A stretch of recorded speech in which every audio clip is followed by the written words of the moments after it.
So this is my last day in Oslo, and I am packing and putting things away, going things. And I tend to go down a little bit of memory lane when I'm packing. I'm not sure why. This is an easier part of packing because all I simply have to do is pack up everything I brought. So no decision making.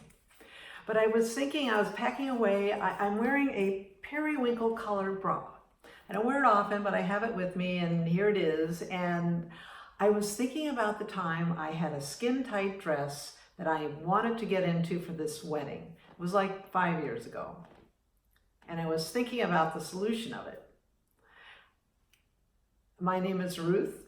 I am a writer and a humorist, and this is my YouTube channel, Ruth. I talk about getting older, the joy of it, the challenges, the humor, just the fun, the joie de vivre. If you like what you see here and you like what you hear here, please subscribe. So I had this dress that I wanted to get into for a wedding, and it was skin tight.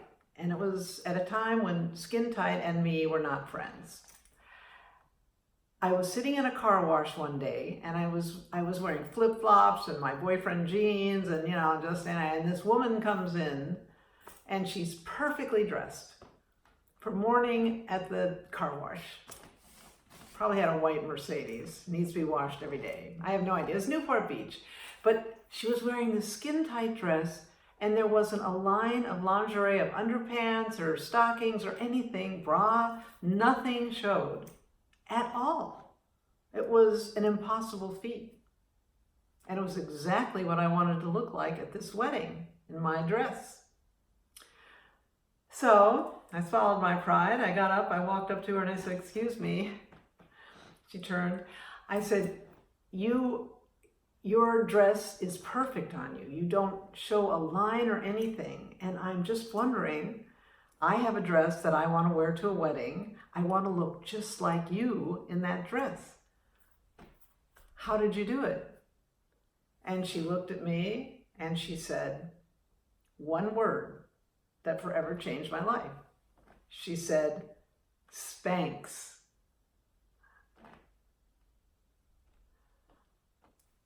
I said, Spanx? Like Spanx? And she said, no. Spanx with an X. Go to any lingerie department at any department store, ask for Spanx, and they will give you exactly what I have on right now. And I said, well, okay, thank you.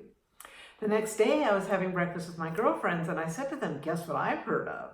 And they said, what? And I said, Spanx. And they said, Spanx? Ruth, you've never heard of Spanx? And I said, no, I want it for this dress, and I'm going to wear it to the wedding. And they said, oh, for God's sake. One of them leaned forward and said, listen, you go to Bloomingdale's and you ask for Cheryl. She knows how to fit you for Spanx.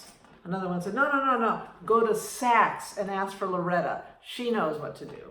Another one leaned forward and said, get it a size too small. These things have got to be tight, Ruth. None of that easygoing stuff that you go for. Got to be tight if you want that dress to be perfect. I was like, oh my God, all right, okay, so fine, because I wanted to wear that dress. So the next day I headed off for Macy's. Macy's has fallen on, it's less exalted than it used to be. And I, for some reason, felt kind of embarrassed about the Spanx thing. I mean, I'd never heard of Spanx. I'm always coming from behind when it was with these things. I don't know why. I don't live in a hole.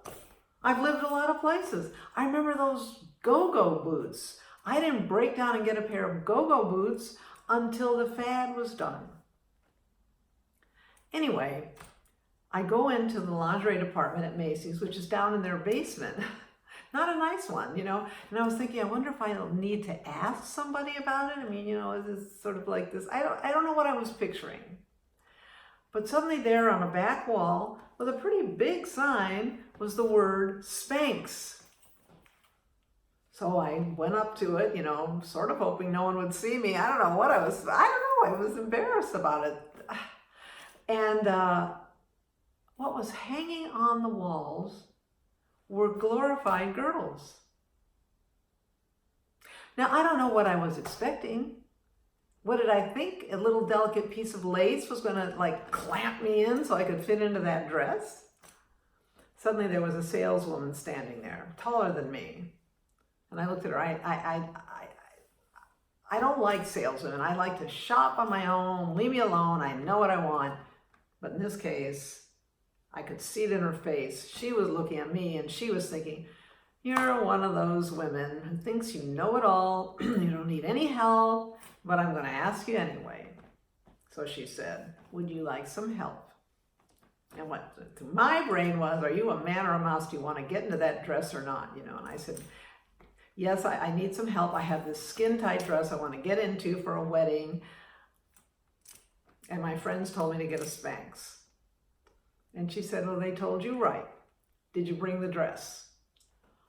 You know what I mean? I mean, no, I didn't bring the dress. It didn't even occur to me to bring the dress. I wasn't getting married. Anyway. I said, no, I didn't bring the dress. And she said, well, that's all right. We can handle it. And she studies the wall. She studies me. She looks back up at those glorified girdles and she picked out 3. They're not even pretty. They're horrible. You probably know what they are. I'm sure you do. I bet every one of you knows what a Spanx is. Anyway, I went into the dressing room, made myself try them on and pull them off. I decided I'd worry about how you go to the bathroom and then later, you know, I wanted to look good at that dress. Carried them out. Picked one. The saleswoman said, good choice. I felt a small burst of esteem, like the nun had just given me an A for my penmanship. And I took the Spanx home and I put it on for the wedding. That dress slid on like cream, not a line showed, and off I went. Mission accomplished.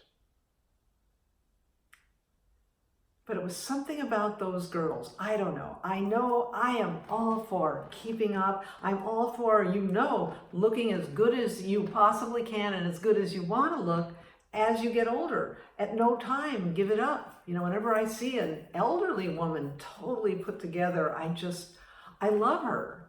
I know the work that's gone into it, just the work standing up straight at this age. Getting a skin-tight dress on requires a Spanx, you know what I'm saying? But it felt like they were girls. Was it a step back, you know, to be faking it, you know, your body? And then I thought, is it faking it?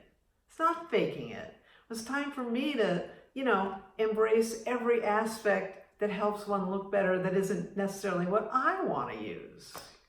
One time I had a pair of pink shaded sunglasses and I remember saying to my husband at the time, oh, I wish the world really looks like this, you know, rose-colored glasses, all that. And he said, you know, while you're wearing those glasses, that is your world to you. It is rose-colored. I was just like, oh.